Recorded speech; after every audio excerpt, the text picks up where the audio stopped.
There are a couple different ways to attack box elder to get to the summit.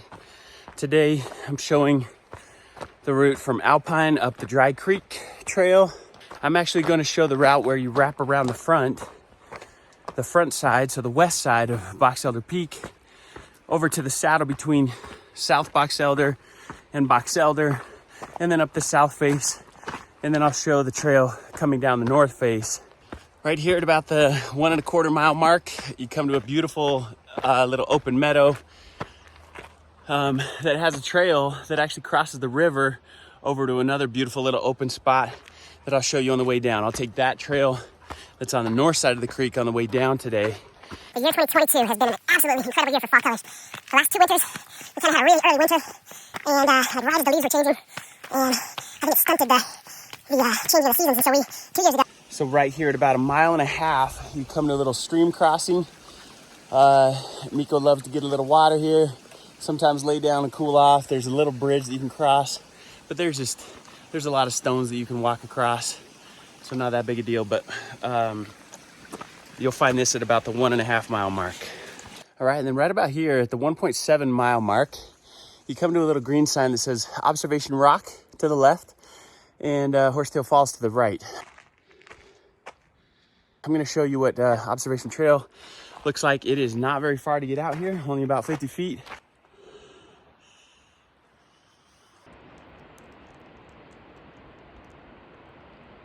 All right, and then from here at Observation Rock, you can either go back that 50 feet to that little split in the trail, or there is a trail that goes up right here past Observation Rock, and it will connect again to the main trail.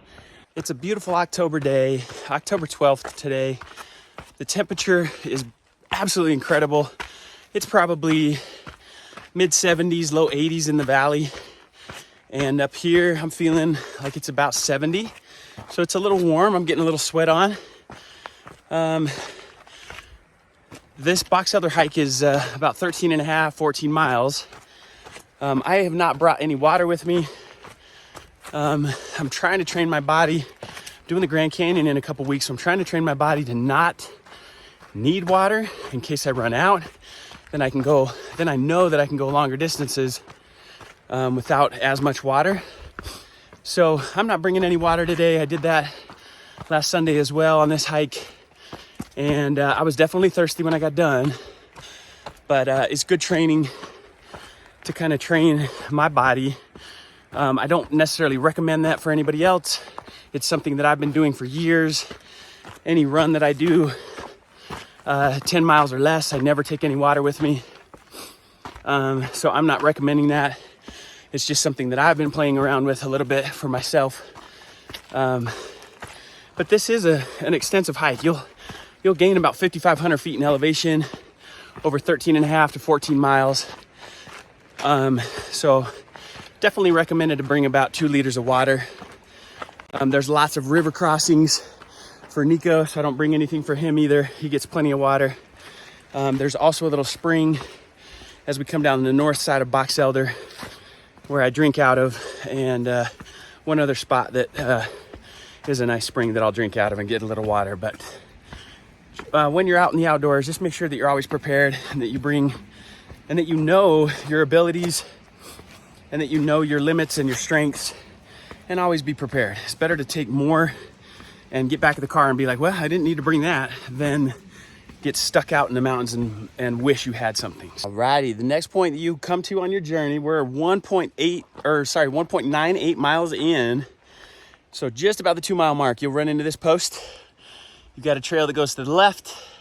Shortly after this trail to the left, right there, you'll see it dive down a hill. It's a very well-worn trail. A lot of people go that way. That's how you get to the bottom of Horsetail Falls. We are gonna take the right today. Nico's already ready. He's excited. He knows we're going for the top of Box Elder. So we go to the right.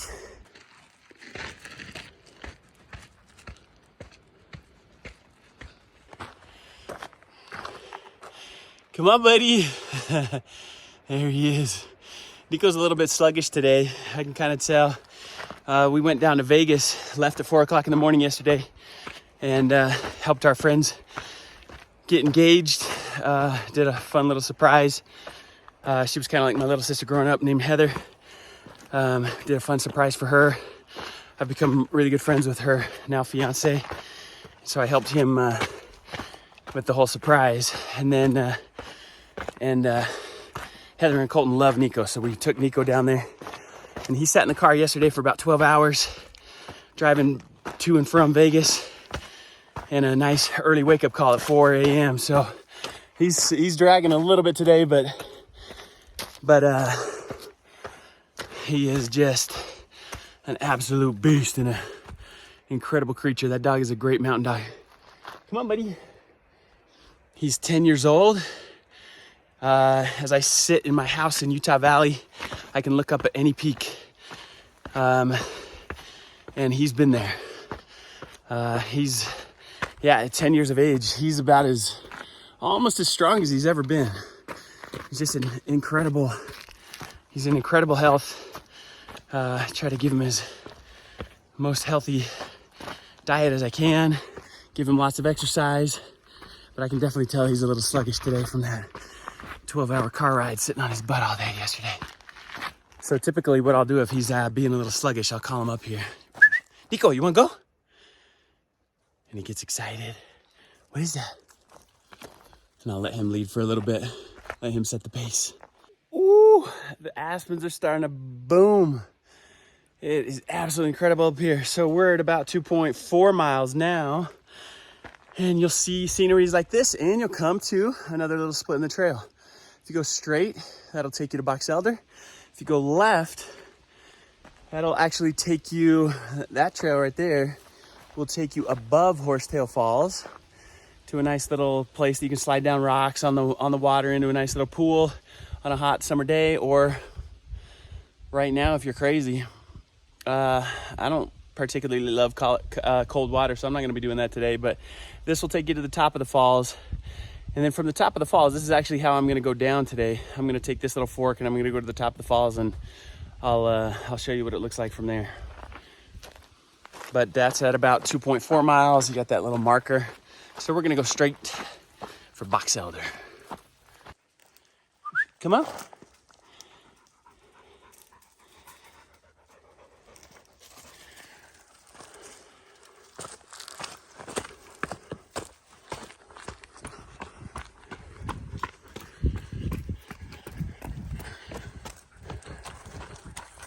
So we get a great little flat section here.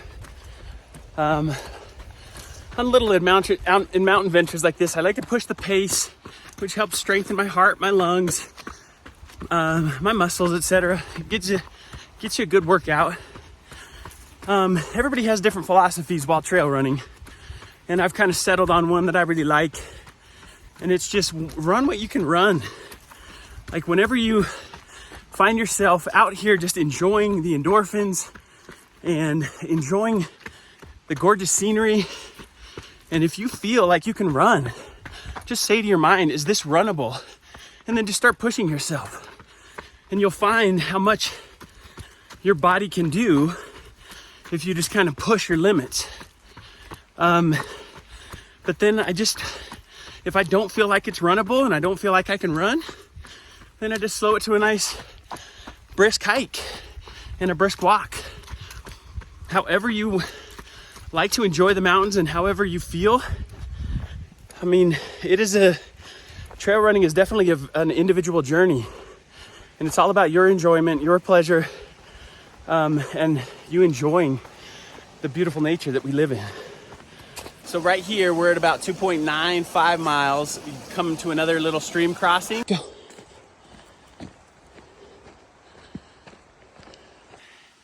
Another little stream crossing, great little spot for Nico to get some water. This is one of the springs from which I drink. I get back there a little ways, right from where it comes out of the mountain, get a nice little drink. And I mean, this place is on fire right now with the leaves. Whew. All right here, you come out of a little climb and it kind of mellows out. This is about 3.3, so 3 1/3 miles. And then it opens up into this gorgeous little meadow.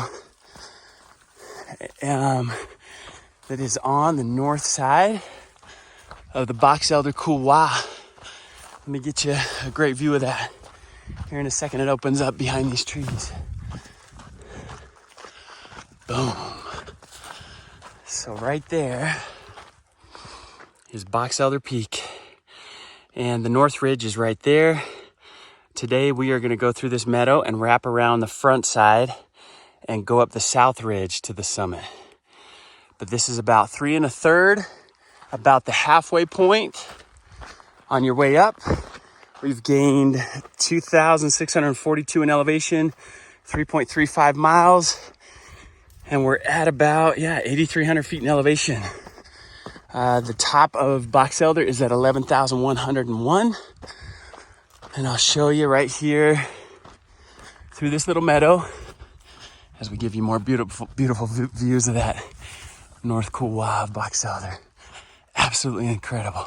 And the colors up here right now are just, does not get any better than this.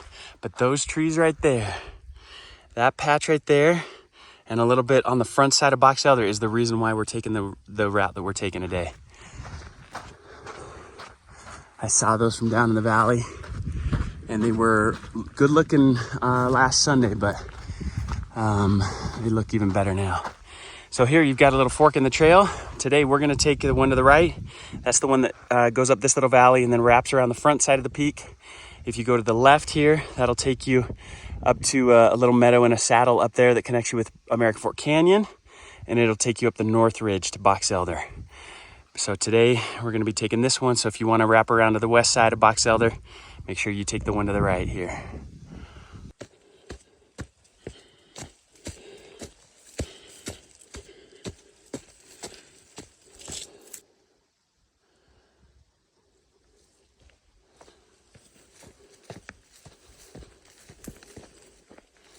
Whew. We're on the north side of the mountain right now. And this side of the mountain has not seen the sun at all today. So you kind of have the temperatures almost that it was during the night. And you can definitely feel fall coming. Got a little sweat going on, like doing a little work here. And this side of the mountain is pretty chilly. I brought my jacket just in case. But as of right now, we're just staying with the short sleeve shirt. But boy, it's definitely cold. Oh, there's the first time we're seeing the mountain or the sun today. There it is. But it's not hitting this side of the mountain as the sun heads towards the Tropic of Cancer. We just came out of the trees over there, and you kind of get your first look at Utah Valley as you wrap around the west side.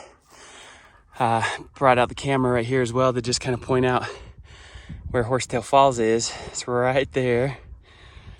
And so gained quite a bit of elevation in a hurry after leaving Horsetail Falls. Found a nice little runnable section up here. Even got a little downhill.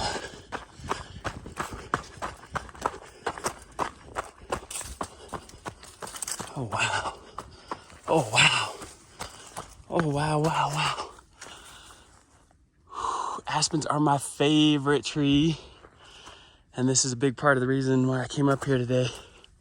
From the valley, I could see these little sections of aspens that were starting to boom. I had to see what the fuss was all about, and man, did not disappoint.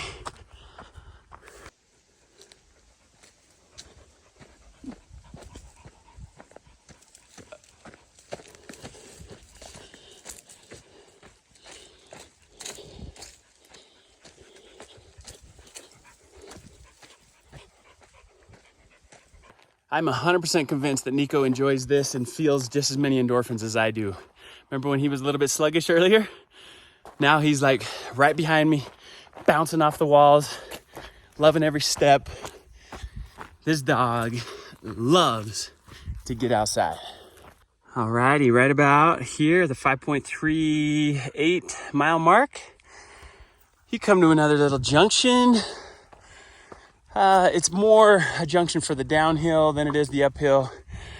But actually it's definitely more of a junction for the downhill than it is the uphill. The uphill, you would just continue straight and wrap around this corner. On the downhill, however, you'll see the trail splits here at this little junction. Here's where we came from. This wraps around to the north side of Box Elder, that meadow. This one drops down into Phelps Canyon. So if you like a steep, rocky, rugged adventure that's not traveled very much, take that trail down into Phelps Canyon. And here we are on the west side of Box Elder. You get a great view of Utah Valley. Here's where you start to get your first views of the west face of Box Elder. There's the peak right there, the summit.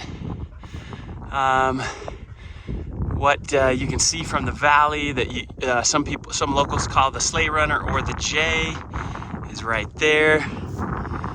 And we're gonna take this trail. It's gonna cut up to that saddle right there, and then we're gonna go up the South Ridge to the summit. Last Sunday when I was up here, I left the trail right over there and I went up this ridge. Gets really steep right about there. But once you get to the top, man, your summit ridge to the actual summit is pretty dramatic. On the other side of that hill right there is the Box Elder North Couloir, and so you're on cliff edge, and it's pretty dramatic. So you can definitely summit Box Elder that way. It does get really steep right there. There's no trail. You just kind of find your way up the ridge, but very doable right up that west face.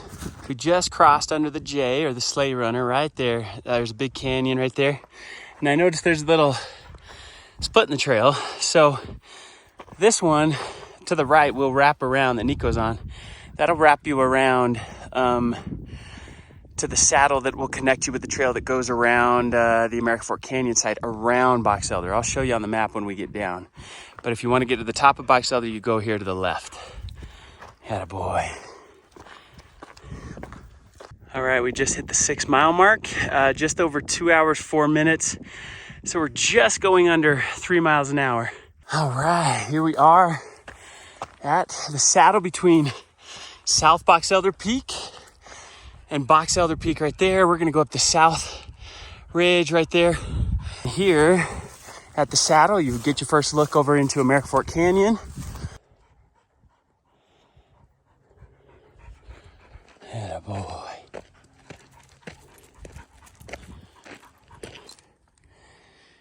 Here's the last little push near the top.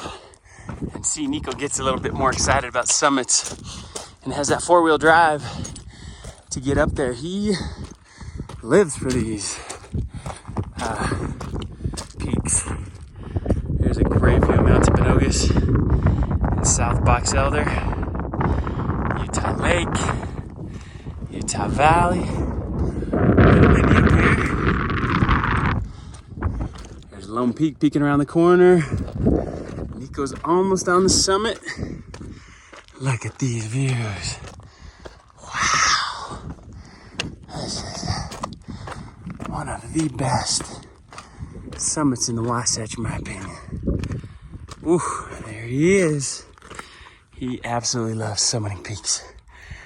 I honestly think he gets more of a endorphin rush than I do.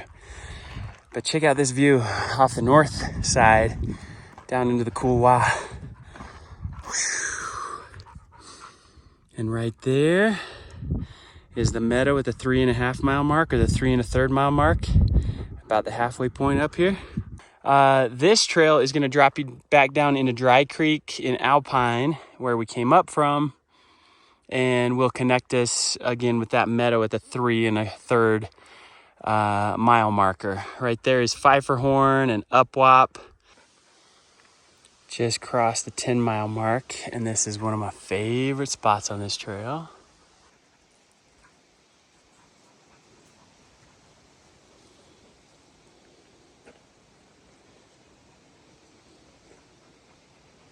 And just like that, 7 miles, almost exactly to the mile, you're back. After a 7 mile loop, you're back to the North Couloir of Box Elder. And a little fork in the trail here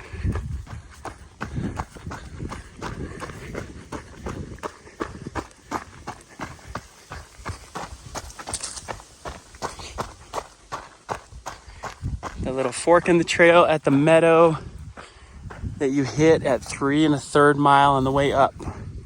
So there you go. There's how to connect that loop around the front of the west side of Box Elder with a summit up the south ridge and then down the north ridge. 10.38 miles to this point, and we were here at 3.38 about. So it's about exactly 7 miles to wrap around the front side, up the south ridge, and down the ridge back to this point. All right, so if you want to go above Horsetail Falls, when you get back to that little trail sign, you'll hang a right, you'll go through these trees right here, you go through that little swamp right there, and then you come out right here. There's a beautiful little camping spot, another great place to tie up horses. It's got a campfire spot. It's got great places for tents. Just an awesome place to camp. There is a trail that goes that way, but that goes up to where there used to be a dam. It's no longer there or functional anymore. There are little pieces of the dam still up there, but you don't want to take that trail. You just want to walk through this little campground towards the back of the campground. And here at the back, you'll find a little faint trail that Nico is on. And then Nico's going to show you how to climb up onto this little rock structure that'll take you right above the falls. This is like Nico's favorite part. He loves this little section where he gets to climb up the rocks. So, boom. So Nico goes up that way. I go up the gash right here. And so you just kind of make your way up onto this rock formation where you've got a gorgeous view of Dry Creek Canyon. You're now above the falls. You got great views. Pfeifferhorn back there and White Baldy. And there's Box Elder. And then you just kind of head down this spine. There's a couple little trails that kind of wander everywhere, but you just want to head down this spine, and the falls are right there. And here we are at the top of the falls. Get a nice little view there. Let's see, a little better right over here. There's a great shot of Horsetail Falls from the top. Nico's done this a few times, so he knows the route. He knows what we're doing. So you just kind of make your way over here, and you can just, follow your route until you get over there. And then I'll show you how to get down to the bottom of the falls, get across the river, and go down the trail on the north side of the river.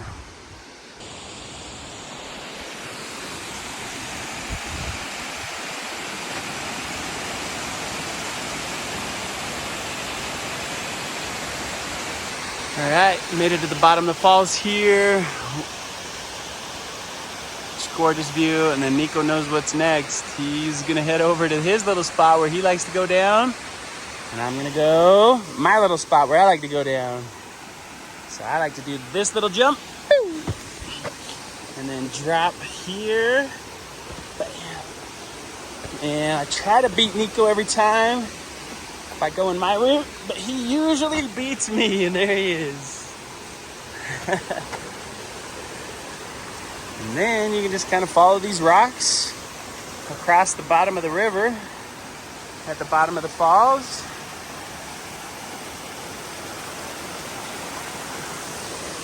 And take a nice big step over to this big one.